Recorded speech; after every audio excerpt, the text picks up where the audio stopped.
Yo, and welcome back to the channel. So, stuck in the matrix. Are you stuck in the matrix?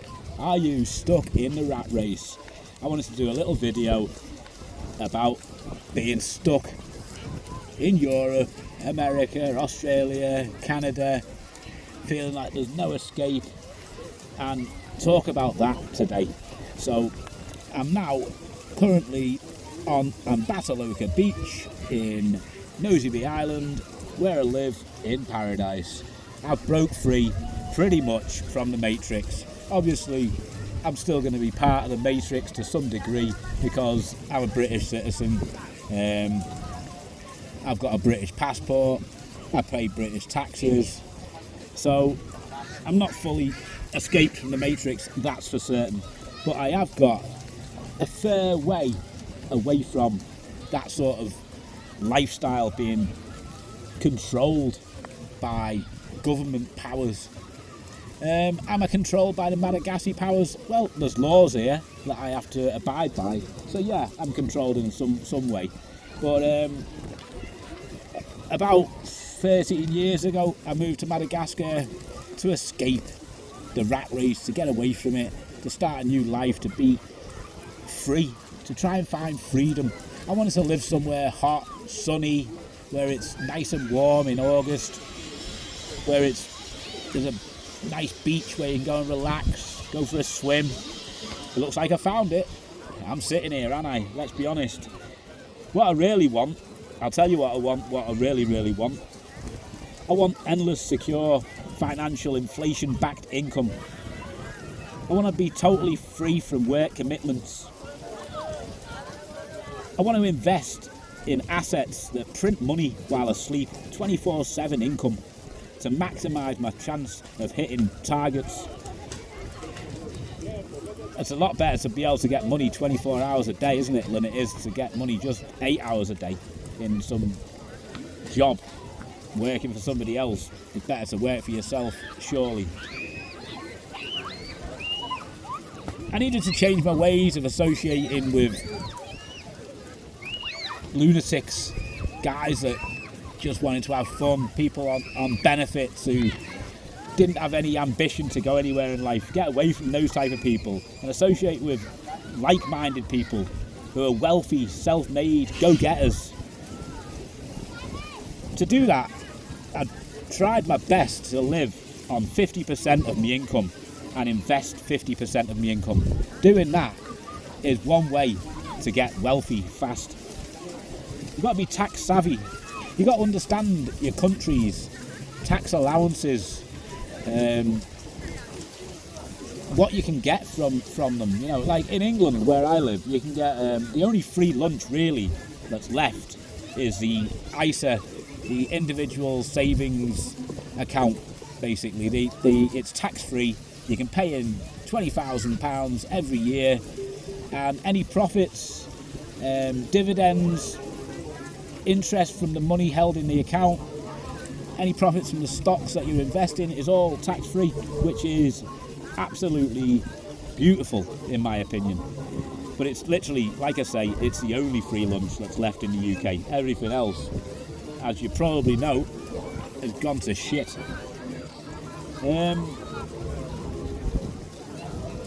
Obviously, you've got to hold your investment sizes depending on risk versus reward. You don't want to go investing in things that are really high risk with not the greatest of rewards. You know, obviously the S&P 500 in America, the top 500 companies, they're all put into one single bundle called the S&P 500. There is slightly more than 500 companies. Sometimes it varies from 503 to 499, but round about 500 of the best companies. You're talking Apple, Amazon,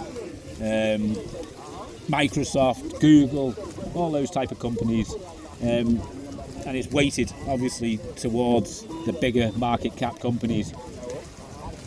So, risk reward is something that you really have to look at. Investing in growing industries like tech and IT is where I try and put my money, instead of industries that are going down a little bit, like, you know, coal, cigarettes, that sort of thing. Obviously, when you're investing, you've got to be mindful of fees, even if it's getting a mortgage for a house, or if it's buying and selling stocks and stuff like that. Obviously, every time you buy, every time you sell, you're going to pay fees. And those fees, they might seem like a lot at the time when you buy or sell, but over the years, the money that you waste on fees could produce a massive amount of cash. So be mindful of fees. I lean heavily towards USA stocks myself, because over the last, I don't know, 30 years, that's been the place to put your money, into the US. I do have a couple of investments in the UK. I've got mainly my property portfolio is in the UK. I do have some properties in Madagascar, but mostly my stock portfolio is USA based stocks. Probably around about 90%, 95% of my portfolios in USA stocks. There is one strategy you can do which kind of works quite well, which is to work in one country, live in a second country, and invest in a third country. Me, that's pretty much what I do. I work in Madagascar, I invest in the UK and in America, and I play all over the world. Whenever I want to go on holiday, I'm off and I'm gone. Obviously, time is important. You've only got so much time in this world, so you've got to use your time wisely. You want to buy investments that easily convertible storage of value. That's what you want. You want cash flow. You want appreciation of your assets. Obviously, you can buy like a motorbike, you can rent it out and get a good return. You can probably get a 12-month return, but 12 months later, your motorbike is going to be worth half the price of what it was when you bought it. Whereas a house, you buy a house, you're not going to get a 12-month return. You're probably going to get more like a 7-year to 12-year return. But on top of that return from rental, you're going to get appreciation of your house going up in value, which is good. So there's different types of assets to invest in. Keep your income secret. I know I don't, because I tell all you guys on online.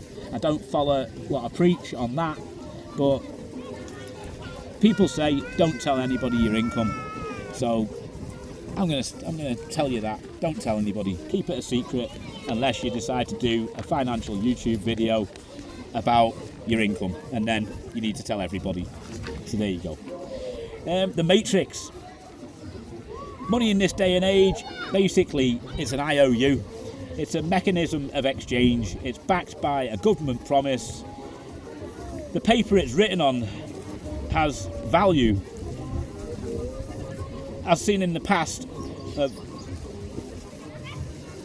the 10 money, often the money has no real value, and it can be easily devalued by the governments that print it and hand it out.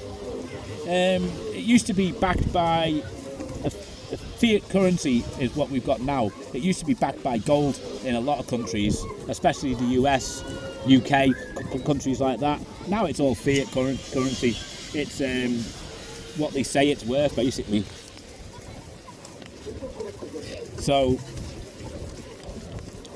the government can change the value of the currency by just printing more notes. Obviously, if you've got a $50 bill and the government prints another $50 bill, well, then you've got two $50 bills, and they're probably worth half the value of what they were.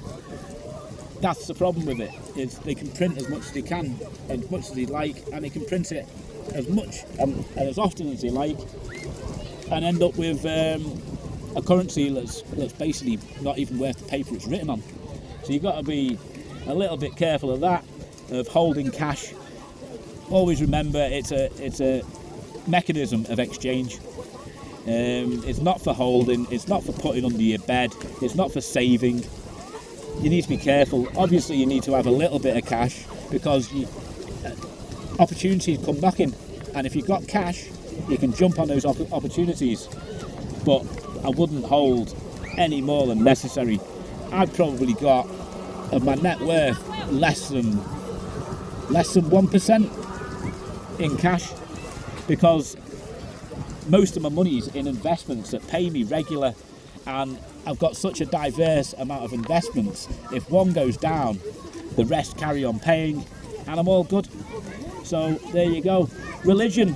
Oh, who wants to talk about religion? You're going to love this. I bet you loads of you are going to love this one. Religion was invented to establish order and control, along with trying to give a meaning and purpose to life. What does that actually mean? It means that some people who are very rich, powerful, in control of countries, decided that the best way to control their people was to create a religion. That thou shalt not steal, thou shalt not kill, things like this. Give it rules, regulations to the religion, what you need to do, what you need to abide by to be a good member of society and to be part of that religion. To give you a meaning and a purpose to life. Basically, the human brain, it finds it hard to understand that you're born, you live a full life of 75 years, and then you die, and all that time that you've worked hard to try and achieve, to try and make things better in your life, was pretty much meaningless, and there wasn't really any purpose to it.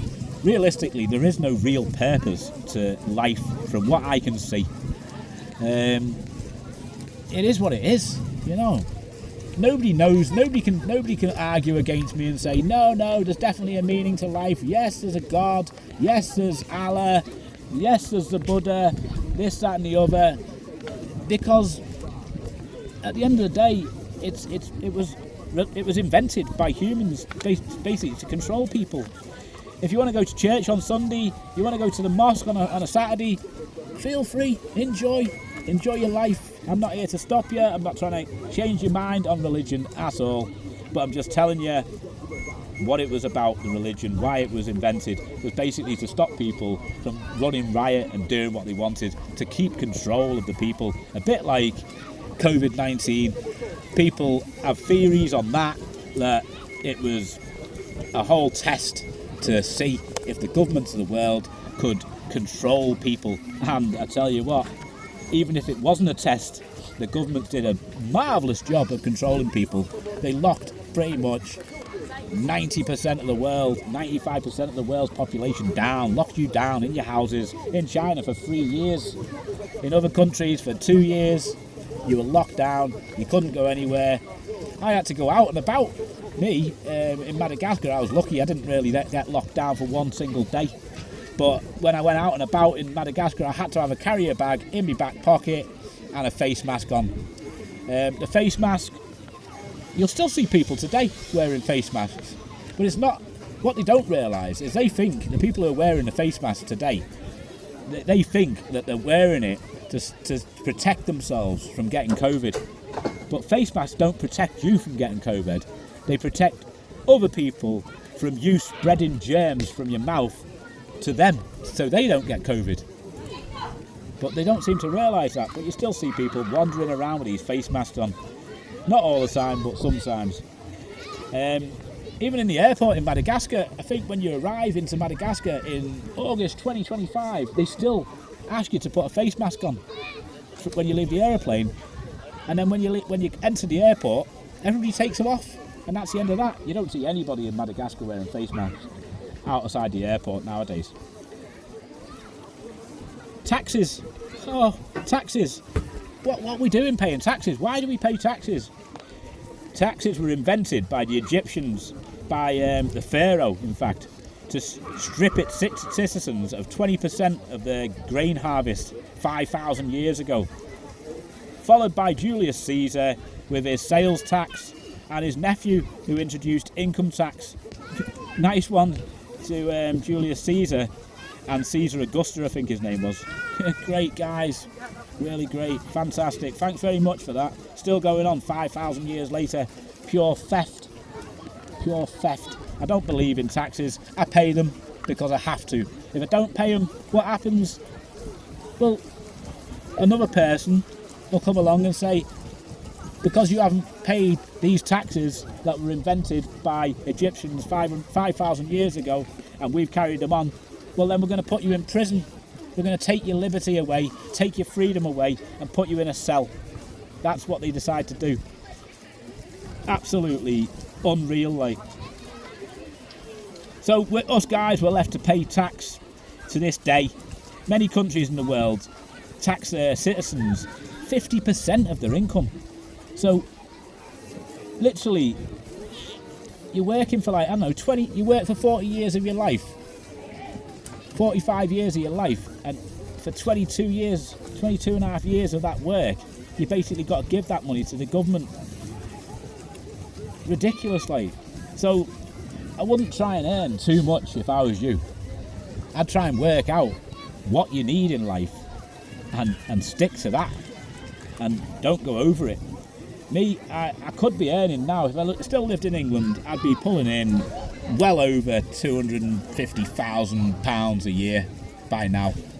But I stopped when I was pulling in about 120,000 a year 12 or 13 years ago, and paid me tax bill, and I got out of there and I turned all my assets that I had into, either sold them or I kept rental properties, and I use my tax advantages as much as I can to keep my tax bills down, and it's all passive income. Does passive income exist? Some people on the internet will say it doesn't exist. There's no such thing as passive income. But believe me, there is. I've lived off it for 13 years, very happily. All you need is agents to look after your properties, give the keys to the agent does all the leg running around, and you do nothing apart from check your bank balance once a month for the payments, make sure everybody's paid, and that's it. Maybe you need to send the odd email. Easy life, easy life. So yeah, they take 50%, and in which countries is it? Oh yeah, Finland it's 50%, or maybe even more. Belgium, Japan, Austria, just to name just a few of them. If you refuse to pay, you'll be arrested, won't you? Fined, and even imprisoned for not paying your taxes. Like, absolute madness. Oh, what about if you're going to school, like, so you go to school where you're taught by teachers, aren't you? Like my wife, who has been brainwashed to believe that you need to learn all about the names of the rivers in countries you'll probably never visit, religious studies, history, physical education, Latin. Anybody got a Latin degree? They don't even speak Latin. They don't speak Latin in Madagascar. Do they speak Latin in the country you live in? Let me know in the comments if you do, because I don't know anywhere that speaks Latin. Algebra. I tried algebra. I couldn't get the grips with that, like. Basically blah, blah, blah shit. That is completely useless to your real life. Lessons on how to grow your net worth, how to balance a bank balance, how to invest for early retirement, pension planning. They're not part of the curriculum. You won't find them in most schools. Probably 99% of schools you won't find that sort of thing. Simply because the governments want you to remain a slave to their system. Work hard, put the hours in, and they'll raise taxes on you. The more you earn, the more taxes they want. Not like how it should work. I mean, the way I see it is if you're willing to work hard and work extra hours and earn more money, then you should have lower tax bills than the next person who's a lazy bastard who doesn't want to do anything. Am I wrong? But that's how it works. The more you work, the more you earn, the more they tax you. The less you work, the more money you can get from the government for doing nothing, especially in England.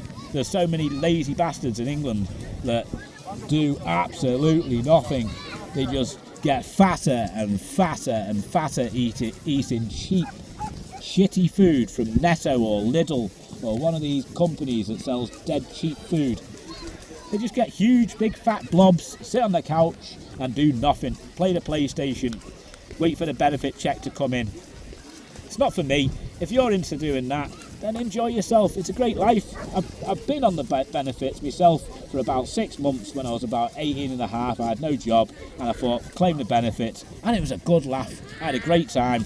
Easy money for nothing and your chips for free. Very good. But I've paid my way back. What I've had from the government, I've well paid more than my fair share over the years. So, working hard and putting the hours in, not the best way to go. If you want to take 2 months holiday off from work, no, you're not allowed to do that. Not allowed at all. Want to smoke, drink, have a baby? There's rules and regulations for everything. Want to drive, take a walk? There's rules. Want to cross the road? There's rules. It's madness, like, there's rules everywhere for everything. And now, back when I was living in the UK, to walk, well, maybe even 10 years before that, maybe 20 years ago, you could get stopped by the police for having a number plate bulb out, or maybe going over the speed limit 5-10 mile per hour over the speed limit. They'd stop you and give you a little warning and say, oh, you know, your number plate bulb's gone, or you're going a little bit fast, slow down, you know, take it easy. Not now. Now you just get fines through the post. There's cameras everywhere. Everybody's got these little sat nav, not sat nav, what they called, I don't even know what they called, because they weren't really about when I was living there. What they called, these little cameras in the front of the car. They got these things, these little cameras. Everybody's got one. Everybody's a grass. If you speed past somebody on the motorway, they'll send a video to the police and say, oh, this guy, I was doing 70 miles per hour and he was doing 80, at least 80.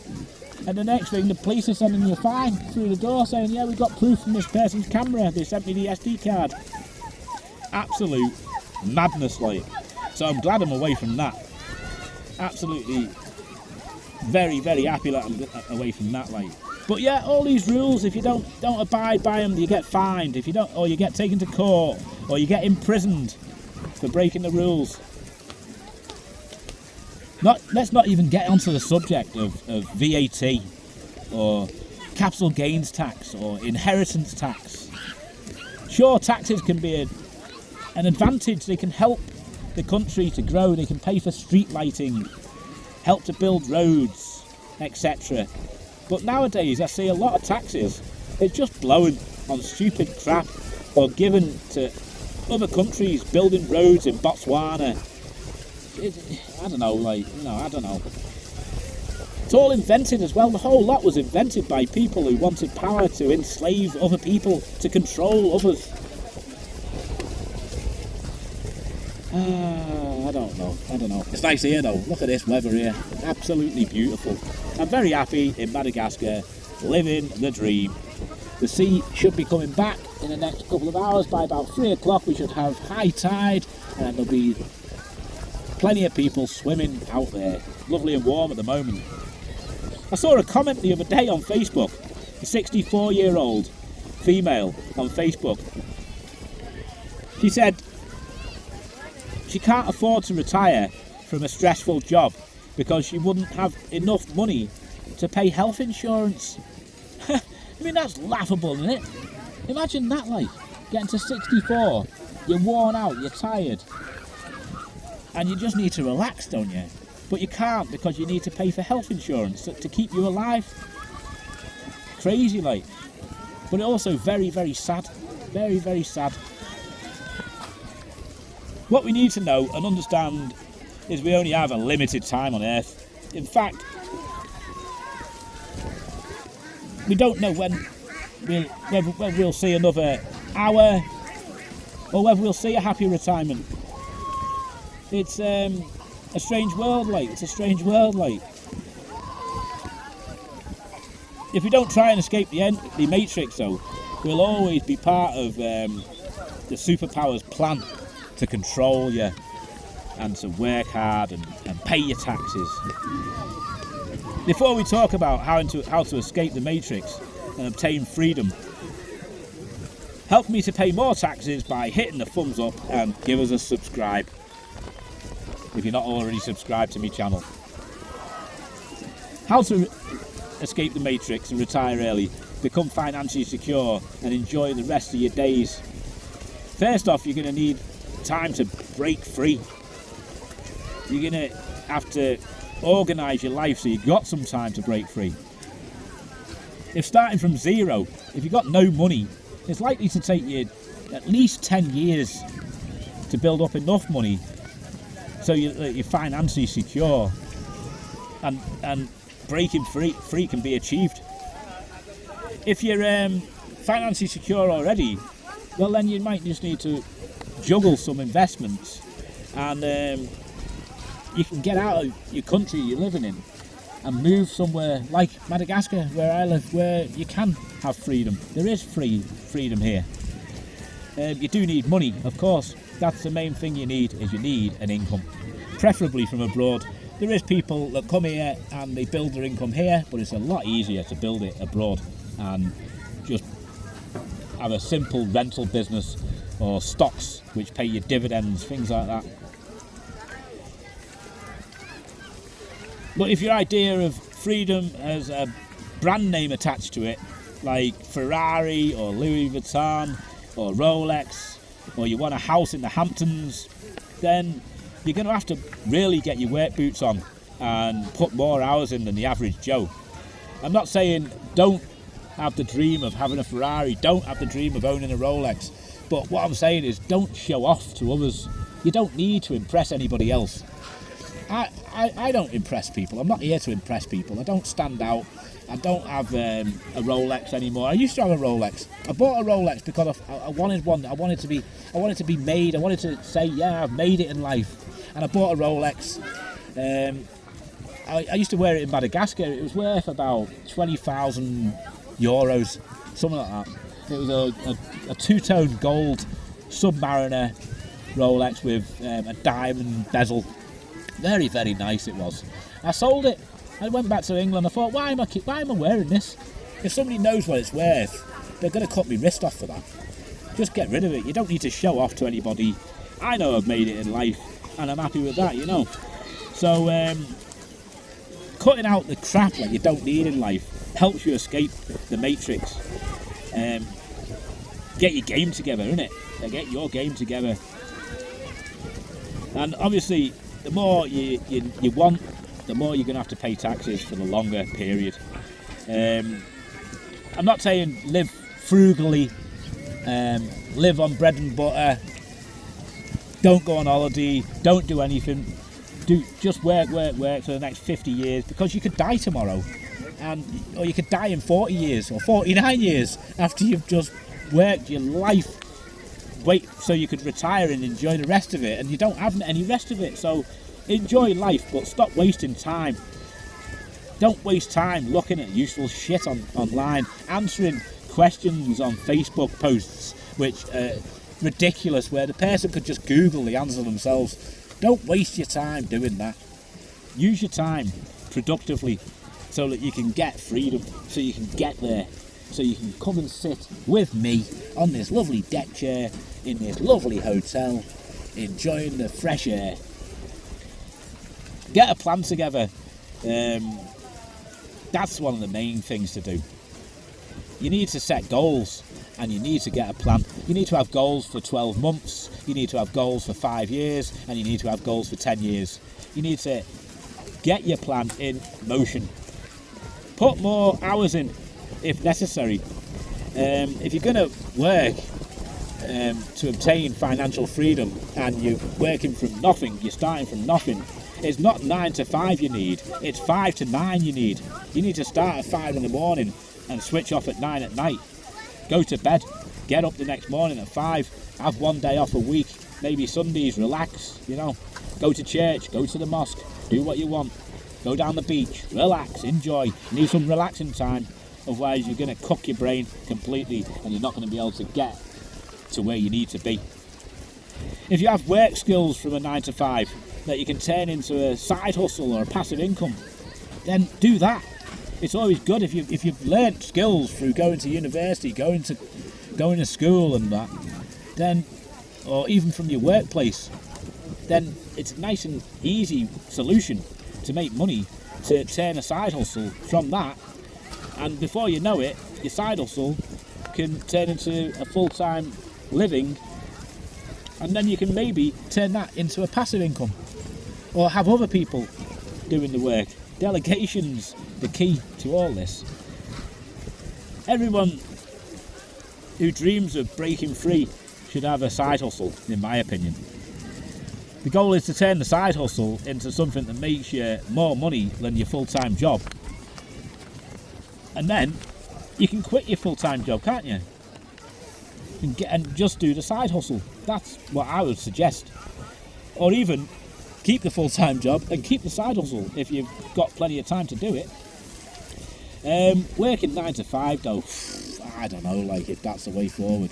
It's not the way I would want to go about things.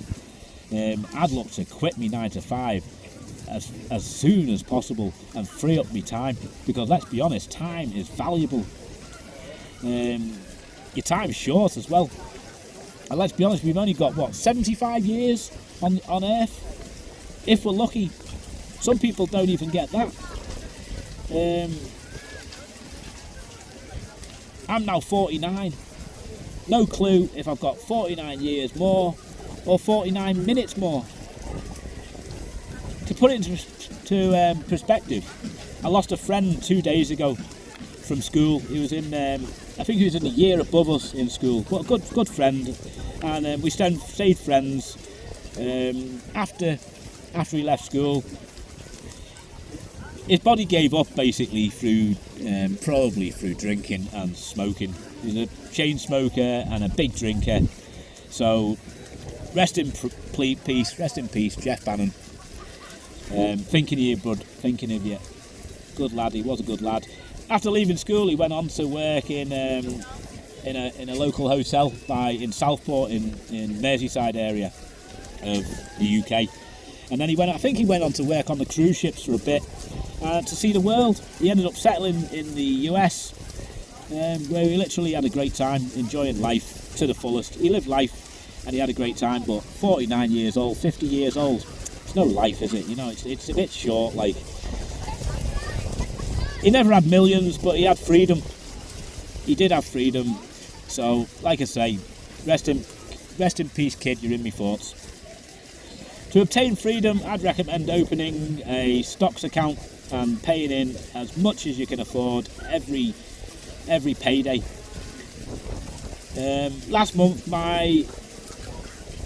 one of my stocks accounts, I've got a few stocks accounts, I've got one main account, and the main account is my stocks ISA, the individual savings account, which is tax free.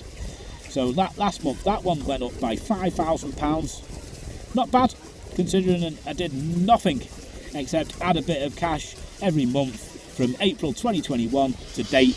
And now I think today it's worth around about £97,000. So that's good. I'm happy with that. The aim for your stocks account is to pay in constantly. That's what you need to do. Only sell stocks if the fundamentals of the company change, or maybe the CEO changes and you don't really like the way this new CEO is going about things. Buy into hot sectors. Learn about the stock market from people like Warren Buffett, Jim Rogers, Bill Ackman, Tom Lee, Peter Lynch, Jack Bogle, or John Bogle. Rest in peace, John Bogle. Even YouTubers, you can learn a thing or two from YouTubers. I wouldn't recommend following all the advice of any of these people, and especially not me. right? But take a little pinch from each person, and maybe you can learn a little bit about the stock market. YouTubers I'd recommended be Christopher Uhl, spelled U-H-L, Luke Black, his channel Stealth Wealth Invest is a good channel, and also Felix from Felix and Friends. They're the three ones that I'd really recommend having a look into. You can also check out Financial Education channel. It's quite a good channel. It's alright, financial education, but some of his stocks a little bit iffy. He's had a couple of bad ones where he's pushed them and they haven't done too well in the end. A couple of them gone bankrupt that he's recommended. One of them he recommended was Tattooed Chef. I bought into that and it went bust, so I lost my money on that. Not good, but that happens. That's why you need to start by investing in the S&P 500, then slowly buy into solid companies that are likely to not only be here in 10 years but be more valuable in 10 years than they are today. The idea of your stock portfolio is to build a balanced portfolio of growth stocks, value stocks and dividend stocks. I'd recommend 33.3% of each. I don't do that. I'm a little bit more heavy towards growth than 33%, probably more like 50% growth. I've probably got 50% growth and maybe the other 50% divided between value and dividends. Because I still consider myself young, even though I'm 49, I'm probably not young anymore. And especially as I've pretty much retired early. My dad said to me once, like he said, I said to him, when I retire, Dad, he said, let me stop you, son. He said, first of all, before you retire, you need something to retire from. Because I was a little wide boy, me, like. I really was. I was into doing all sorts of things when I was younger. Will I ever retire? Probably not, like, because, like he said back then, today, I haven't got anything to retire from. I live in paradise. I do what I want, when I want. Most of my income's passive income. The rest of it's from the stock market.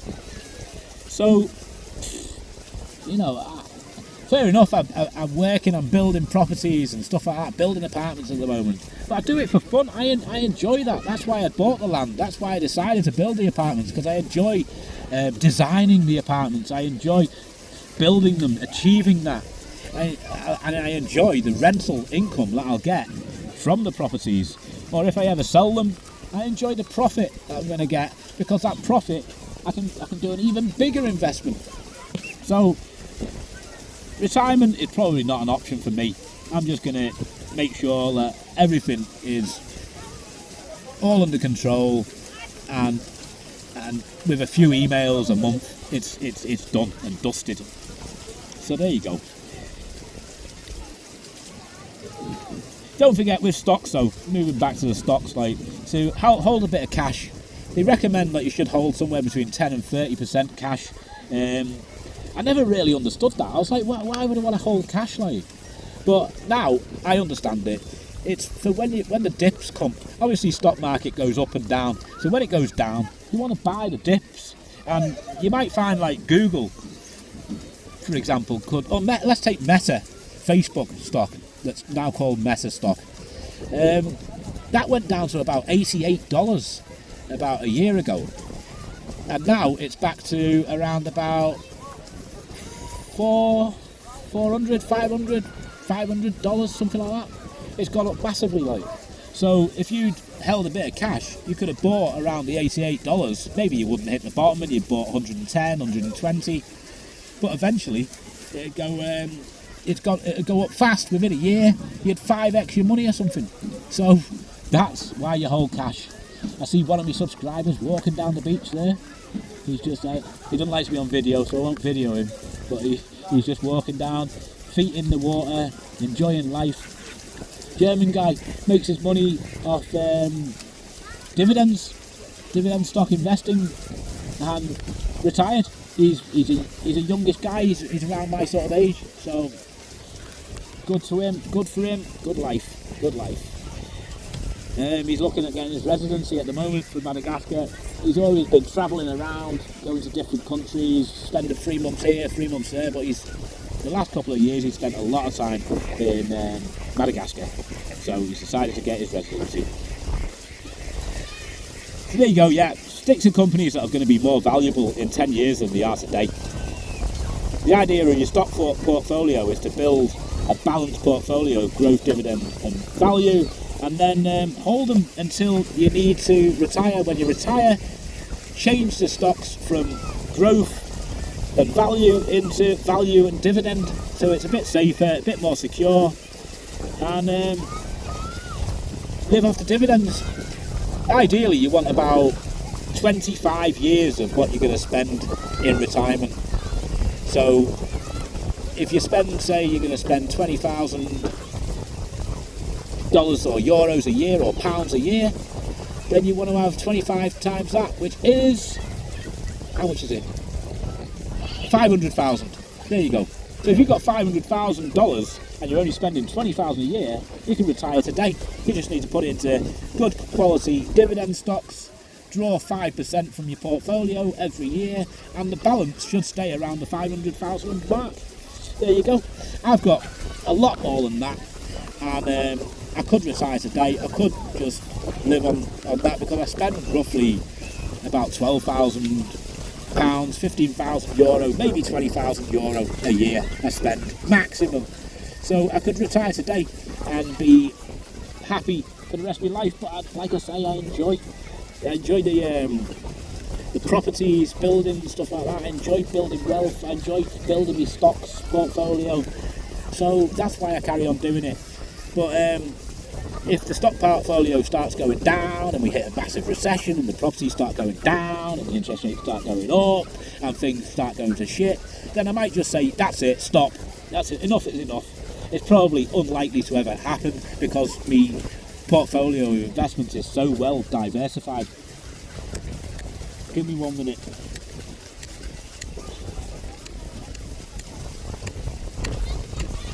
Enjoy the view while I just light this cigarette.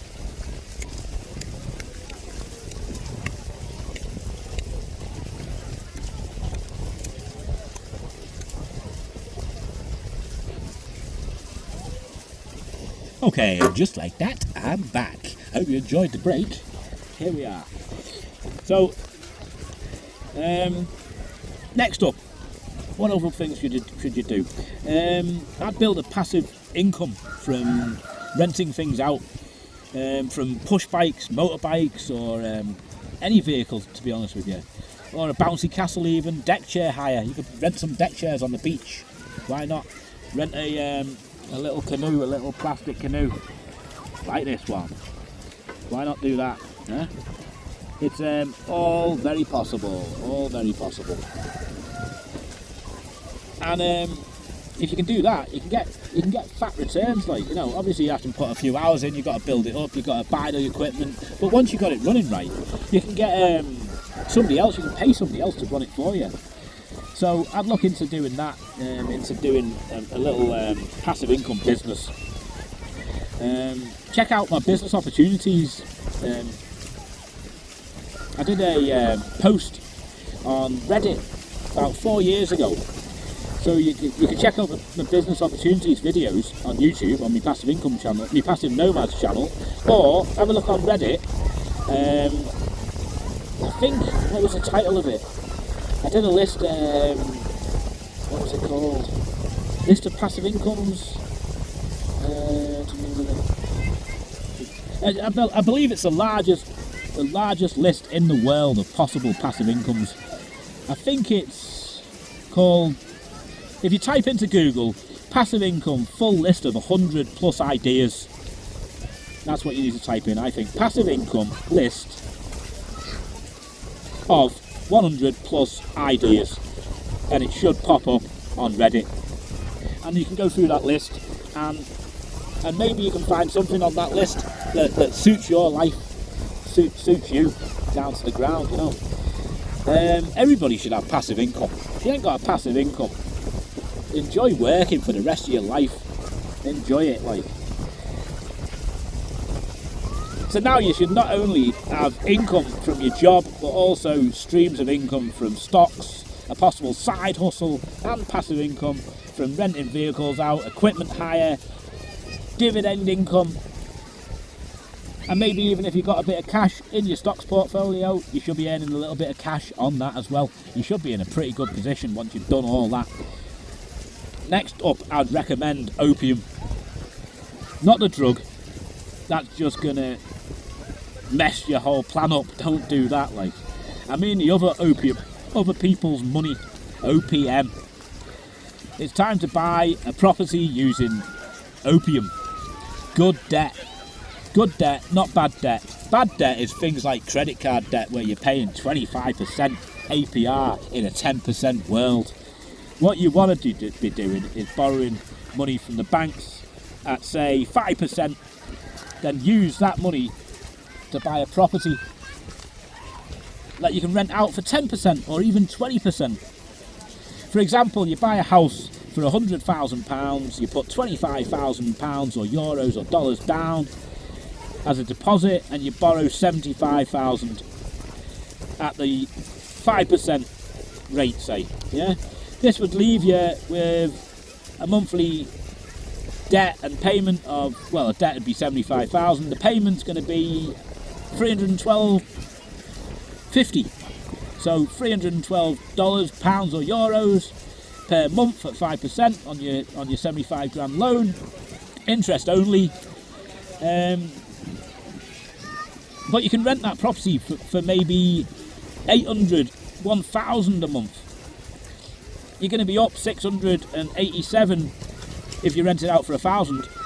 Not bad, like not bad at all. Obviously, you need to pay agents and insurance and maintenance, but still, you should be able to get around about 50% of the rental income in your pocket if you do it right.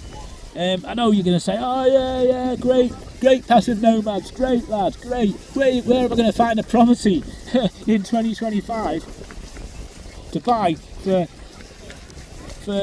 100,000? Well, you can buy them in the UK. Fair enough, you mightn't be from the UK, but am I from the UK? Not really anymore. I'm from the UK, but I don't live there.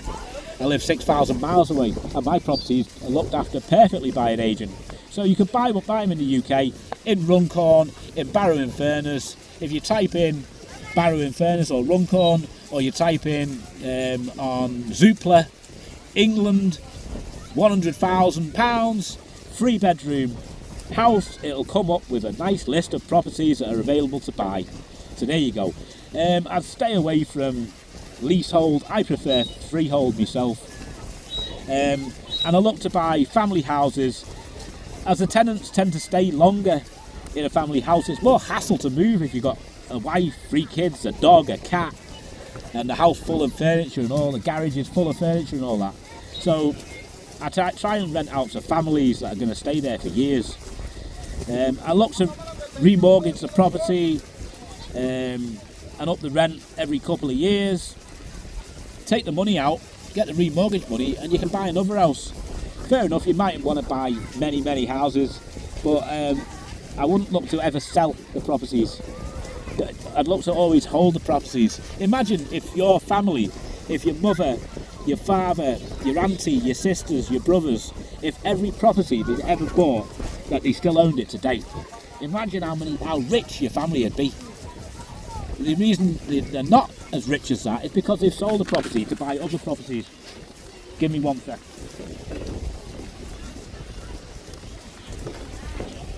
I've got a list here of things that I need to talk about, and it's just blowing away, literally just blowing away. So I've just had to run after the list.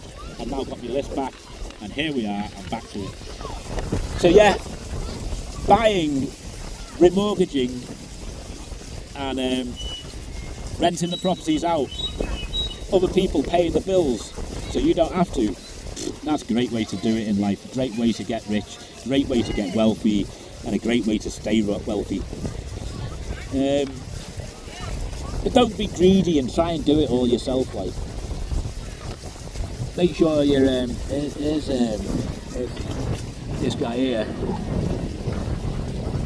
This guy here is the Italian YouTuber. Got about 100,000 subscribers in. There's lots of videos with the girls. I know you guys want me to do videos with the girls and all that, but I don't speak French. I don't speak Italian, I don't speak French, I don't speak German, I speak English. And it's hard because not many people here speak English. So that's why I don't do the videos with the girls. But that's a different story for a different video on a different day. But yeah, don't be greedy. Use an agent to do all the legwork so you don't have to. Passive income is what you want. You're still going to make a nice killing. And it frees your time up so you can get out the rat race, get out the matrix, and you can do other things, you know, in life. You can even do more businesses, you can build more businesses. So now you've got stocks, a job, a side hustle, a rental property or two, 30 deck chairs on the beach, free motorbikes, free horses, and a bouncy castle that you rent out. You're going to be pretty busy. But if you, like I say, if you've got people to help you organise it all, then all is good. All is good. So, how do you escape the rat race? That's what we need to talk about. And I think I'm going to talk about that in another video. I'm going to do a second follow-up video to this about how to escape the rat race. I mean, obviously, you need to, if you do what I've done there, then you pretty much will have been able to escape the rat race. You're still going to have taxes that you've got to pay. If you're an American, unfortunately, you're going to have to pay taxes even if you don't even live in America and you've moved away from America. You're still going to have to pay American taxes. Like me, being British, I still have to pay British taxes on the British properties because property in the UK, you can't get out of the taxes on it, unfortunately. I own cash flowing properties that I haven't even been into in years because the property agents deal with it. I literally haven't seen the tenants, I haven't been in the properties, and every month I make money from them. My bike rental business that I've set up, a motorbike rental business in Madagascar, in Nosy Be, it's going well. It's going well, to be honest with you. I do need to run it myself because literally I've just delegated the motorbikes and all the work to other bike rental companies to deal with it for me, so I don't have to. So literally I do nothing. I do nothing for that business apart from I do check the oil because I don't want me bikes blowing up and I don't trust them to check the oil. I want to check that myself. So I do check the oil, I check the reliability of the bike, make sure the tyres are pumped up, the brakes are good. Every couple of weeks I'll go and check it out, see how things are going on that. But apart from that, the bike rental business is spot on. I should get a return every 10 months or something like that. I get a full return on investment. The stock market, I can get away with checking it 10 minutes a week. I do check more often than that how it's going because I'm always looking for opportunities and more stocks to buy. I've got about £27,000 worth of cash in the account at the moment and about £70,000 worth of stocks. So got quite a bit of cash that I'm looking to invest and put into the market, but I'm just taking it easy a little bit at the moment because there's a lot of what do we call it? Leverage. People leverage the stock market. I don't know what the actual word is that they use. I can't remember what it is. But yeah, they'll borrow money from stock investment companies. They'll borrow money and they'll, instead, if they got like 100,000 in cash in their account, they'll buy 100,000 worth of stocks and then they'll borrow another 100,000 worth of cash from that investment company to buy stocks. However, if the stock portfolio crashes 50%, the investment portfolio company will take the 50% of your, take the 50% balance from your account, which will leave you with a zero balance if it goes down 50%. So it's risky. So that's why I don't do that. I don't need to do that. So pretty much I'm free to do whatever I want, building more dreams and making more YouTube videos and spending time with family. That's what I like to do. I like to work doing what I want to do when I want to do it. I like to make YouTube videos. I like my free time for myself, and I like spending time with my family and friends. So there you go. Just had a missed call actually during this video from one of my friends who wants to meet up, so I'm probably going to go see them in a bit have a drink with them. At the moment, I'm just having a little Coca-Cola with a spot of lime. So happy with that. I'm trying to cut down on the smoking, trying to get a bit more healthy. That's the only thing I really need to work on is health. I need to get a bit more healthy. I'm fairly thin and small. I'm about like 5'7", just under 5'7", and I've got I must weigh in about, I don't know what it is in kilos, maybe 60 kilo or something like that, 65 kilo. Not so much like. So my weight's not too bad, but I bet my internal organs like me liver, me kidneys, me lungs, I bet my lungs are knackered like through smoking. So I do need to quit smoking and get more healthy. The truth is though, it's almost impossible to break free from the matrix, but with the right plan and strategy, you can get somewhere close to breaking free.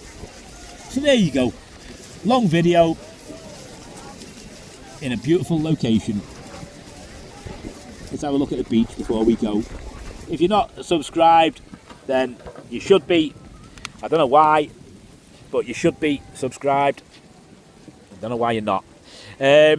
Check my other video channel out, my other channel, Madder Girls. I'm going to start building that up a bit. I'm going to monetize it as soon as it hits 1,000 subscribers. I do need to go to England next month. I'm going to go there and help a subscriber to fix a house up, and also I need to do a bit of work on my car park. I could pay other people, like I've been saying in this video, delegate it all, delegate the work, do nothing, live life, be free and all that, but I'm going to save thousands by doing a bit of work myself on the car park. So I'm going to go there, sort a few things out. Hopefully I'm there for no more than 3 or 4 weeks, get everything organised, and I'll get back to paradise and come and live in the sun again. There you go. Thanks for watching. I'm out.